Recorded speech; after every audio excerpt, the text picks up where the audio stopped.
आदाब, इस्तकबाल है। मैं हूं आपके साथ अबू हुरैरा और आप देख रहे हैं खास प्रोग्राम कहकर ही मानेंगे। बरतानिया में जारी सियासी बहरान के दौरान वजीर आजम बोरिस जॉनसन ने अपने ओहदे से इस्तीफा दे दिया है। ख्याल रहे कि बोरिस जॉनसन की सियासी जमात कंजर्वेटिव पार्टी को अपने ही लीडरान की बगावत का सामना है और अब तक पार्टी के 41 वज़रा मुस्ताफी हो चुके हैं।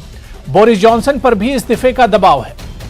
हम आपको बताते चलें कि उन्होंने पार्टी के सरबराह के ओहदे से इस्तीफा दे दिया है। अक्टूबर तक वो वजीर आजम के ओहदे पर बरकरार रहेंगे।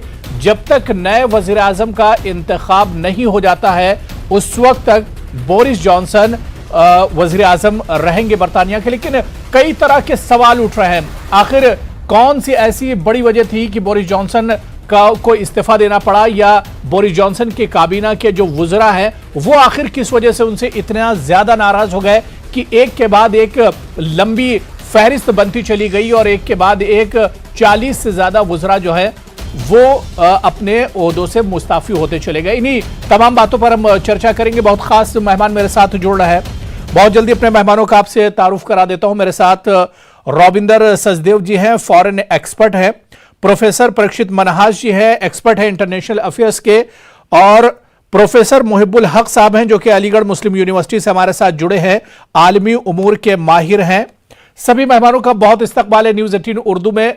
मैं सबसे पहले रविंदर सचदेवा जी आपसे ही शुरुआत करना चाहूंगा। रविंदर जी, सबसे पहले बोरिस जॉनसन के इस रेजिग्नेशन को, इस इस्तीफे को किस तरह से देखा जाए, क्या कुछ माने इसके निकाले जाए? देखिए, तीन मेन मायने हैं। पहली बात तो है कि बोरिस जॉनसन लीडरशिप नहीं दे पाए अपनी पार्टी को, अपने देश को, क्लियर कट वो है। दूसरी बात, हुआ क्यों है, ये बहुत पुरानी इनकी हिस्ट्री है। जब से जर्नलिस्ट थे, फिर मेयर थे, फिर प्राइम मिनिस्टर भी रहे, ये ना बहुत बार झूठ बोलते हैं और झूठ को कवर अप करते हैं। और लेटेस्ट ये जो पिछले 3-6 महीने में कोविड के दौरान जो डाउनिंग स्ट्रीट में पार्टीज हुई है, कहे नहीं कोई पार्टी नहीं हुई, लॉकडाउन था, पार्टी नहीं थी, बार बार बोलते रहे नहीं हुई, पर पुलिस ने इन्वेस्टिगेट किया, पुलिस ने कंक्लूड करा हाँ हुई थी, तो पार्लियामेंट में इन्होंने झूठ बोला। ओके, उसके बाद अभी लेटेस्ट एक मिनिस्टर को अपॉइंट किया हुआ था, पता चला उसने सेक्सुअल हैरेसमेंट करी थी। फिर ये कहते रहे नहीं मुझे नहीं पता था कि उसकी हिस्ट्री ऐसे, पर अभी पता चल रहा है, कल परसों जो पता चला कि इनको पता था कि उसकी हिस्ट्री है सेक्सुअल हैरेसमेंट की। तो बोरिस जॉनसन को जो बात मार गई वे डूबी मेरे ख्याल से, वो इनके कैरेक्टर का फ्लॉ, ऑनेस्टली। उसके ऊपर यही जो मतलब ट्रस्ट नहीं कर सकते आप इस इंसान पे, ये जो कहते हैं। सेकेंडली, ये कोई डायरेक्शन भी नहीं दे पा रहे थे ब्रिटेन की इकोनॉमी को।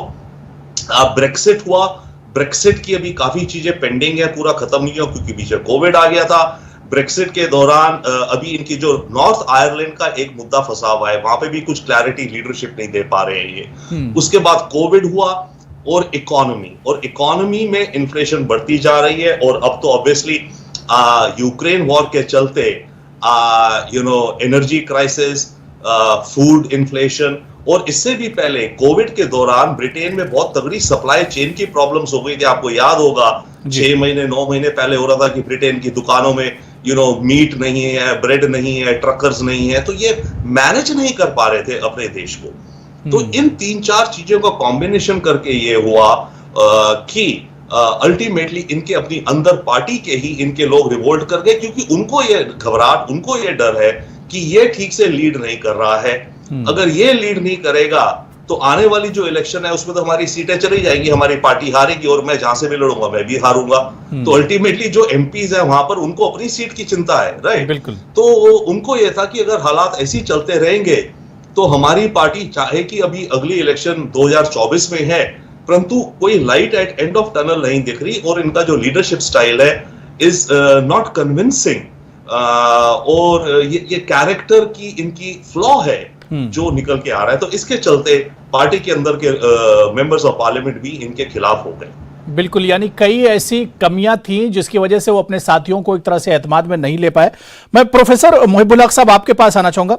मुहिबुल हक साहब, क्या वाकई में बोरिस जॉनसन शुरू से ही आप देख लीजिए कोविड के दौर में उनके घर पर जिस तरह की शराब की पार्टी चल रही थी, लॉकडाउन लगा हुआ था, लेकिन उस बीच में और इस तरह की कई ऐसी गलतियां हुई। और जो बातें अभी रविंदर सचदेव जी बता रहे थे, अपने साथियों में और खासतौर से उनकी जो कैबिनेट थी उसमें एक एतमाद नहीं हासिल कर पाए। देखिए जो इनका बोरिस जॉनसन का जो काम का स्टाइल है, उसमें इनके ऊपर ये इल्जाम लगता आया है कि ये बहुत ही एरोगेंट स्टाइल है। और ये एरोगेंट स्टाइल इस तरह से होता है कि वो अपने जो कैबिनेट के मेंबरान हैं, पॉलिसी मैटर्स पे खास करके जो उनका मशवरा लेना चाहिए था, वो पॉलिसी मैटर्स पे उनके मशवरे के बगैर अमल करते आए।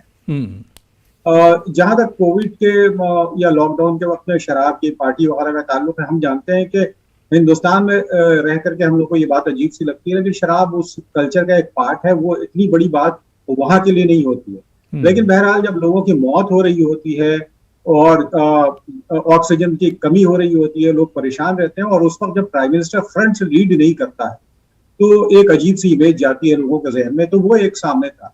दूसरी बात अगर आप देखें तो जो राइजिंग प्राइसेस हैं, अनएम्प्लॉयमेंट का मामला है, यूक्रेन वॉर में जिस तरह से ये लोग जिन्होंने बहुत बड़े बड़े ऐलानात किए, यूक्रेन वॉर में ऐसा लग रहा था जैसे ब्रिटेन जंग में कूद पड़ेगा।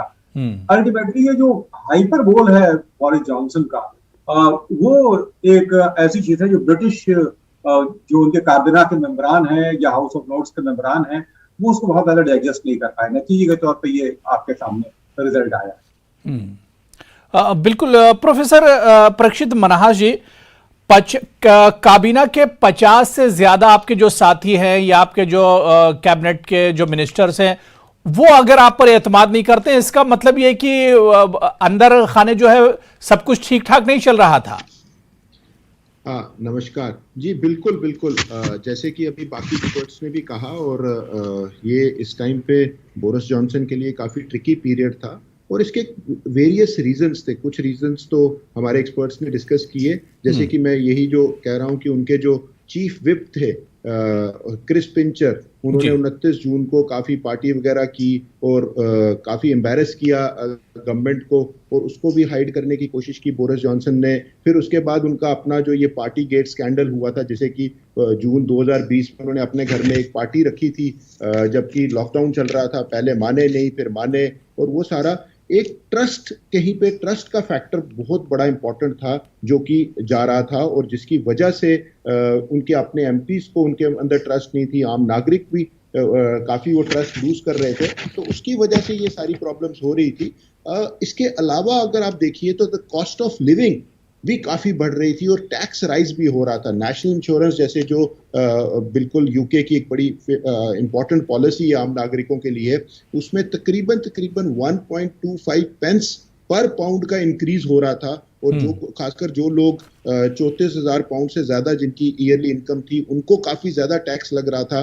वो एक काफी इंपॉर्टेंट चीज थी जिसकी वजह से कि लोगों में भी थोड़ा रोष प्रकट किया जा रहा था। और सबसे इंपॉर्टेंट चीज है, Boris Johnson had an unclear vision and ideas, lack of focus.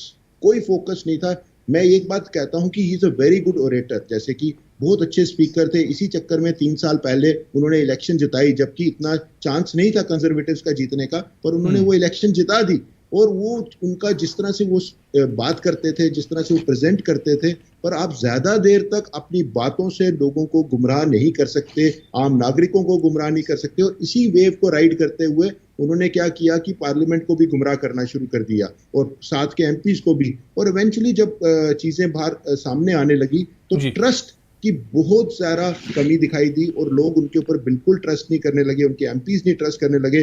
40-41 के आसपास रिजाइन कर चुके थे, क्योंकि उन्हें आगे का फ्यूचर भी देखना है। और बोरिस जॉनसन ने काफी कोशिश की कि वो टिके रहें, और अभी भी मुझे लग रहा है कि वो लास्ट डिस्ट एफर्ट जो उन्होंने कहा कि जब तक नया लीडर नहीं बनता मैं ही देखभाल करता रहूंगा, और नया लीडर कौन आता है, कैसे आता है, किस तरह से सामने आएगा, वो एक बड़ी इंपॉर्टेंट चीज है। पर मुझे लगता है कि एट 58 अब बोरिस जॉनसन का एक तरह से करियर खत्म ही, पॉलिटिकल करियर खत्म ही हो गया है। और जैसे कि इसी के बात के ऊपर हम देखें तो जिस तरह से बाकी प्राइम मिनिस्टर्स यूके में रहे हैं, उन्होंने कितना डिग्निफाइड वे में इवेंचुअली अपने एग्जिट किया, पर बोरिस जॉनसन उस एग्जिट के लिए तैयार नहीं थे, और लास्ट मोमेंट तक वो रेजिस्ट करते रहे कि किसी तरह से वो टिके रहे। बिल्कुल। रविंदर सचदेव जी, अगर बोरिस जॉनसन के करियर को हम देखते हैं तो जीरो लेवल से लेकर वो पीएम तक पहुंचे थे ब्रिटेन के, लेकिन सवाल ये उठ रहा है कि आपके पास जो करियर है, आपका जो तजुर्बा बहुत ज्यादा था, 2 बार मेयर रहे लंदन के,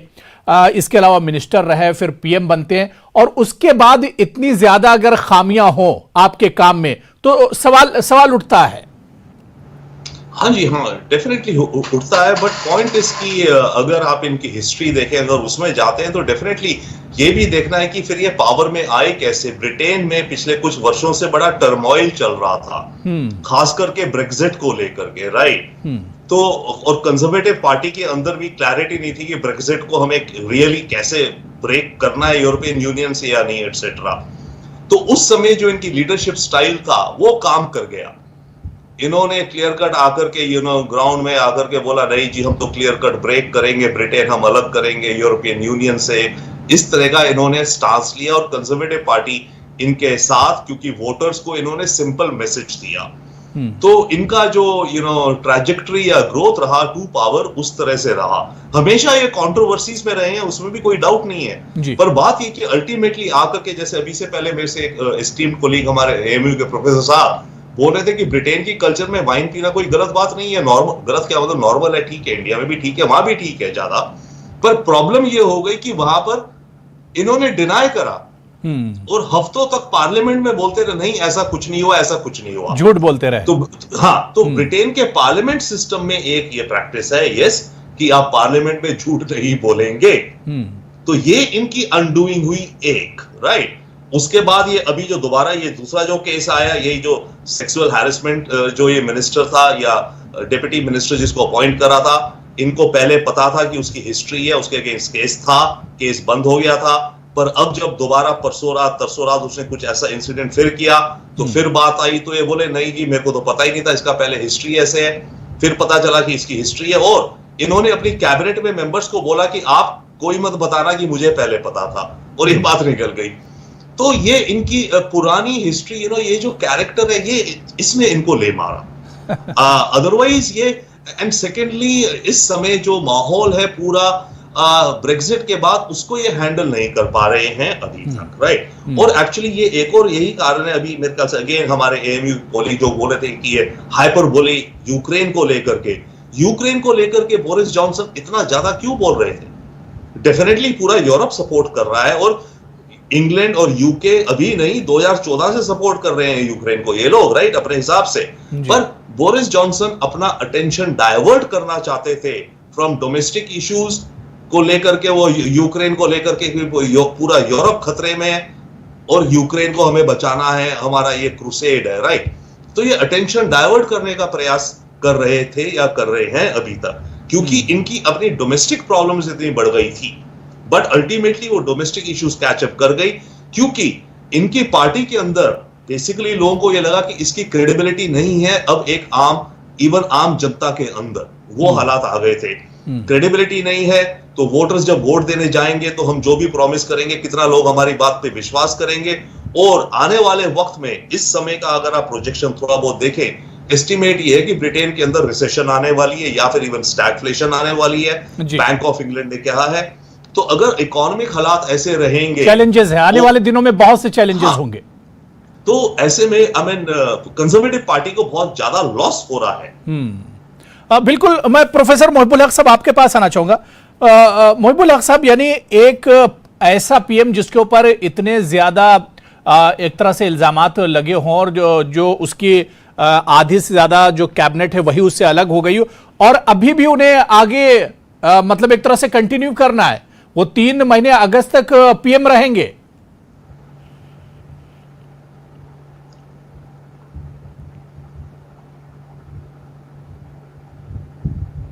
मोहिबुल हक साहब, आपकी आवाज नहीं आ रही मुझ तक, शायद म्यूट हो गया आपका। अब आपको आवाज? जी जी जी जी सर, आवाज आ रही, कंटिन्यू कीजिए। तो मैं ये कहना चाहता हूँ कि देखिए, जो ये 3 महीने तक अगर ये कायम मकाम वज़ीर आज़म की हैसियत से मौजूद रहते तो कोई मेजर डायरेक्शन नहीं ले पाए। सबसे बड़ी बात ये है। दूसरी बात ये है कि अब एक इंटरनली पार्टी चीफ कौन होगा या पार्टी की लीडरशिप किसके पास जाएगी, इसके बारे में एक डिबेट और एक डिस्कशन शुरू हो जाएगा। उसमें बहुत अच्छी बात यह है कि हिंदुस्तानी ओरिजिन के एक एमपी का भी नाम आ रहा है, जो हिंदुस्तान के इंटरेस्ट में भी बहुत अच्छा रहेगा, जैसा हमें लगता है। तो बहरहाल अब ये 3 महीने जो इनके कायम मकाम वजीर आजम की हैसियत से जो रहेंगे, कोई बहुत बड़ा फैसला नहीं ले पाएंगे। ये अपने अचीवमेंट के सर पे 3 बातें गिनवाते हैं आमतौर पर। आज भी अगर आप उनका स्टेटमेंट देखें तो वो कहते हैं कि यूक्रेन वॉर पे ब्रिटेन ने फ्रंट से लीड किया है। नंबर 2, ब्रेक्सिट को हमने मजबूत किया और हमने उसका बड़ा फैसला लिया। और तीसरी बात जो वो ये कहते हैं कि हमने किसी हद तक मैनेज करने की कोशिश की, यानी इकोनॉमिक क्राइसिस को। अगर आप देखेंगे तीनों जगहों पे शायद सिवाय ब्रेक्सिट के और कोई बहुत बड़ा कोई अचीवमेंट इनके खाते में नजर नहीं आता इंग्लैंड के पर्सपेक्टिव। तो ऐसी हालत में जाहिर सी बात है कि उनकी क्रेडिबिलिटी और ये जो स्कैंडल और ये जो ऐसे इशू जो सामने आए, तो इनके सामने और कोई चॉइस नहीं। हाँ, लेकिन अपोजिशन तो चुनाव के लिए तैयार है। अब वहां की पॉलिटिक्स को किस तरह से देखते हैं? देखिए, जाहिर सी बात है कि अपोजिशन के लिए सबसे बेहतर तरीका ये होगा कि जब इंटरनल क्राइसिस रूलिंग पार्टी में आती है तो उसका फायदा अपोजिशन उठाती है। और हमें ये याद रखना चाहिए कि जो ब्रिटेन है वहां पे 2 पार्टी सिस्टम, वहां पे मल्टी पार्टी सिस्टम नहीं है। तो जाहिर सी बात है इनके अगर ये फॉल होती है गवर्नमेंट और अल्टीमेटली क्रेडिबिलिटी इनके खत्म होती है, जो अपोजिशन और कोशिश भी करेगा इन सब चीजों को हाईलाइट करने के लिए, तो ऐसी हालत में अपोजिशन को कामयाबी हासिल होगी। और ये होता भी है वहां पे कि एक बार एक पार्टी आती है तो फिर दूसरी बार दूसरी पार्टी आती है। तो ऐसी हालत में जाहिर सी बात है कि अपोजिशन इनके तमाम वीकनेसेस को जिस हद तक पेश करने की कोशिश करेगी, उससे और भी जो रूलिंग पार्टी है उसको नुकसान उठाने पड़ेंगे। यानी कंजर्वेटिव को बहुत बड़ा नुकसान हो सकता है इस वजह से। और लेबर गेन कर सकते हैं, लेबर गेन कर सकते हैं, बिल्कुल। मैं प्रोफेसर मन्हास, अब किस तरह से ब्रिटेन की पॉलिटिक्स को देखेंगे, क्योंकि जो भी हालात हैं, खासतौर से यूक्रेन की जंग भी चल रही है और ये तमाम चीजें जो निकल कर आई और इस बीच में बोरिस जॉनसन का जाना, तो अब वहां के आगे की सियासत को किस तरह से देखा जाए? देखिए, ऑब्वियसली काफ़ी डिफ़िकल्ट सिचुएशन होगी इस टाइम पे ग्रेट ब्रिटेन के लिए, और किस तरह से वो संभलते हैं, कैसे उनको संभलना है, उसकी काफ़ी स्ट्रैटेजी बनानी पड़ेगी, प्लानिंग बनानी पड़ेगी, क्योंकि सिर्फ एक ही फ्रंट नहीं उनका खुला है, जैसे कि बाकी स्पीकर्स ने भी कहा। और एक फाइनेंशियल क्राइसिस बड़ी मेरे को लगता है कि काफ़ी देर से लूम अराउंड कर रहा था ग्रेट ब्रिटेन के अराउंड, और अब वो फाइनेंशियल क्राइसिस सेट इन कर रहा है। और 10 साल बाद या 11-12 साल के बाद ये फाइनेंशियल क्राइसिस दोबारा आ रहा है, और इस समय उनका फाइनेंशियल आउटलुक बड़ा पुअर है। दूसरा, ऑब्वियसली इंटरनेशनल रिलेशंस जो उनके हैं यूक्रेन के साथ, और जो बर्डन आ रहा है यूक्रेन युद्ध की वजह से उनके ऊपर, वो भी एक प्रॉब्लम अब आ रही है। और सबसे बड़ी इंपॉर्टेंट बात ये भी है कि जो पार्टी इन पावर है कंजर्वेटिव्स, वो भी कहीं ना कहीं अपना स्ट्रॉन्ग होल्ड्स लूज कर रहे हैं। उनके एमपीज भी कहीं ना कहीं उनको दिक्कत आ रही है अपने जो उनके फॉलोअर्स हैं, जो उनके अपने कॉन्स्टिट्यूएंसीज हैं, वहां पे मेंटेन करने की। तो अब नया कौन आता है? 3-4 लोगों का नाम चल रहा है, जैसे उनके ट्रेड मिनिस्टर हैं मिस्टर पेनी मॉर्डॉन्ट, जिनके बारे में बातचीत चल रही है। उनके क्या कहते हैं अपना, और 2-3 लोग हैं, डिफेंस सेक्रेटरी जो उनके हैं बेन वॉलेस, उनके बारे में भी बात चल रही है। उनकी फॉरेन सेक्रेटरी जो लिज ट्रस हैं, उनके बारे में भी बात चल रही है। और फॉर्मर हेल्थ सेक्रेटरी जो सज्जाद जावेद, उनके बारे में भी बात चल रही है। तो अब ये भी डिपेंड करेगा कि इन 3-4 लोगों में से कौन सामने आता है, कौन किसको कंजर्वेटिव पार्टी चूज करती है और आगे लाती है, वो किस तरह से ब्रिटेन को बाहर निकालता है। देखिए, सिर्फ ग्रेट ब्रिटेन को बाहर नहीं निकालना है इस सब प्रॉब्लम से, पर उनकी अपनी पार्टी को भी किस तरह से लीड करना है। जैसे मैंने पहले भी कहा था, ट्रस्ट फैक्टर बड़ा इंपॉर्टेंट है, और ट्रस्ट के ऊपर ही ये सरकार अब आगे चलती है। तो उसकी वजह से जो लॉस बोरिस जॉनसन ने किया है, जो उसकी कैसे फेस सेविंग की जाएगी, उसको कैसे बिल्टअप किया जाएगा, आम नागरिकों को दोबारा ये यकीन दिलाया जाएगा कि नहीं, conservatives are worth leading, they can actually lead Great Britain, वो इसको आगे ले जा सकते हैं, तरक्की की राह पे ले जा सकते हैं।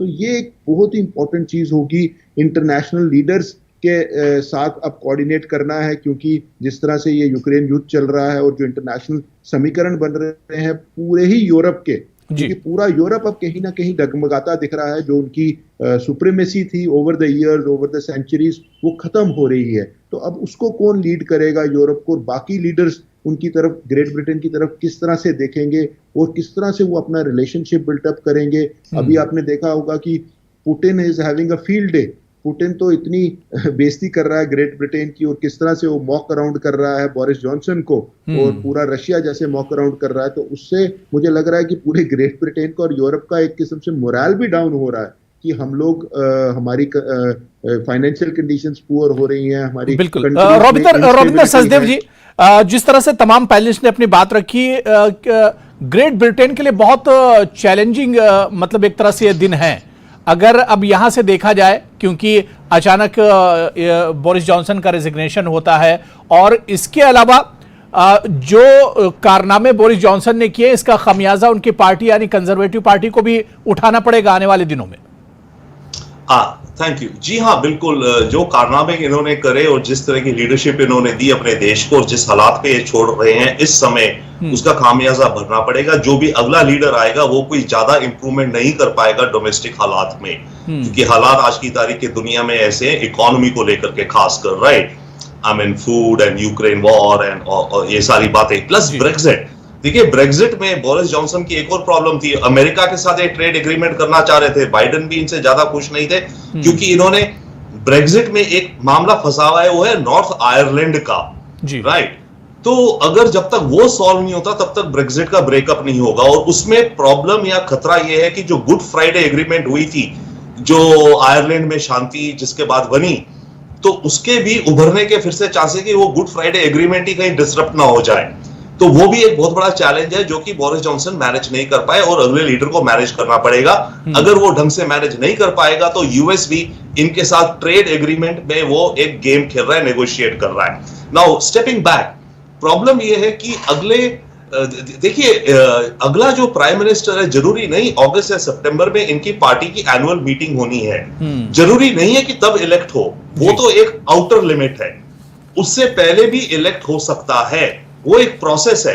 प्रोसेस ये है कि जितने दावेदार होंगे पहली बार, जैसे मानिए ऋषि सुनक है और 3-4 और मेन दावेदार हैं, शायद प्राइम मिनिस्टर कैंडिडेट या कोई डार्क हॉर्स भी निकल के आए, with in the members of parliament जो कंजर्वेटिव पार्टी के, उनकी आपस में राउंड बाय राउंड इलेक्शन होगी। जो टॉप 2 दावेदार निकलेंगे, उन 2 दावेदारों का नाम कंजर्वेटिव पार्टी के जो मेंबर्स हैं देश भर में, उनको भेजा जाएगा मेल बैलेट से, और उनमें से जो रिजल्ट आएगा वापस आएगा, जो विनर होगा वो प्राइम मिनिस्टर बनेगा।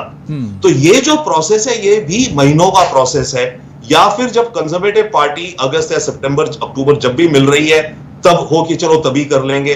परंतु इतने लंबे समय तक आज के हालात में ब्रिटेन में कंजर्वेटिव पार्टी या ओवरऑल माहौल में ऐसी लेम डक सरकार को रहने का शायद नहीं चाहेंगे। और पहले भी ये हुआ है, टेरेसा मे जो आई थी पिछले 3 हफ्ते में डिसाइड हो गया था, तो अभी भी हो सकता है कि 3-4 हफ्ते के अंदर एक नया प्राइम मिनिस्टर हो जाए ब्रिटेन। बिल्कुल। प्रोफेसर मोहिबुल हक साहब, एक लास्ट कमेंट, क्योंकि बोरिस जॉनसन पीएम तो जरूर होंगे लेकिन एक डमी पीएम जैसे होंगे, कोई जब डिसीजन नहीं ले सकते हैं, तो ऐसे में क्या आपको लग रहा है कि ब्रिटेन के लिए ये जो पीरियड होगा, जिस तरह से रविंदर सचदेव जी या प्रोफेसर मनहास कह रहे थे कि ये जो पीरियड होगा बहुत चैलेंजिंग होगा?